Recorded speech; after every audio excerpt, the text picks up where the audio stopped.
Welcome to Indigo Audiobooks. Today's reading is Before the Law by Franz Kafka. If you enjoyed this reading, don't forget to like and subscribe for more audiobooks.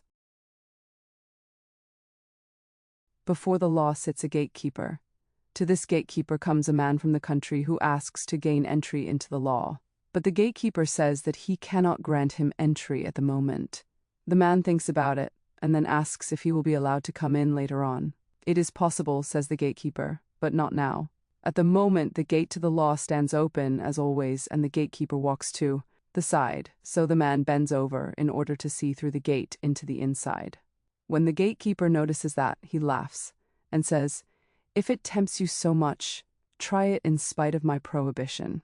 But take note, I am powerful, and I am only the most lowly gatekeeper. But from room to room stand gatekeepers, each more powerful than the other. I can't endure even one glimpse of the third." The man from the country has not expected such difficulties. The law should always be accessible for everyone, he thinks, but as he now looks more closely at the gatekeeper, in his fur coat, at his large pointed nose, and his long, thin, black Tartar's beard, he decides that it would be better to wait until he gets permission to go inside. The gatekeeper gives him a stool and allows him to sit down at the side in front of the gate. There he sits for days and years. He makes many attempts to be let in, and he wears the gatekeeper out with his requests. The gatekeeper often interrogates him briefly, questioning him about his homeland and many other things, but they are indifferent questions, the kind great men put, and at the end he always tells him once more that he cannot let him inside yet. The man, who has equipped himself with many things for his journey, spends everything, no matter how valuable, to win over the gatekeeper.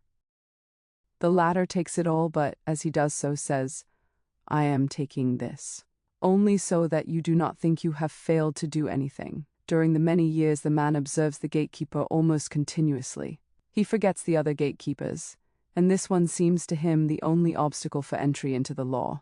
He curses the unlucky circumstance in the first years thoughtlessly, and out loud, later, as he grows old, he still mumbles to himself. He becomes childish, and, since in the long years studying the gatekeeper he has come to know the fleas in his fur collar, he even asks the fleas to help him persuade the gatekeeper. Finally, his eyesight grows weak, and he does not know whether things are really darker around him or whether his eyes are merely deceiving him. But he recognizes now in the darkness an illumination which breaks inextinguishably out of the gateway to the law. Now he no longer has much time to live. Before his death, he gathers in his head all his experiences of the entire time up into one question which he has not yet put to the gatekeeper. He waves to him, since he can no longer lift up his stiffening body. The gatekeeper has to bend way down to him, for the great difference has changed things to the disadvantage of the man. "What do you still want to know, then?" asks the gatekeeper. "You are insatiable. Everyone strives after the law," says the man.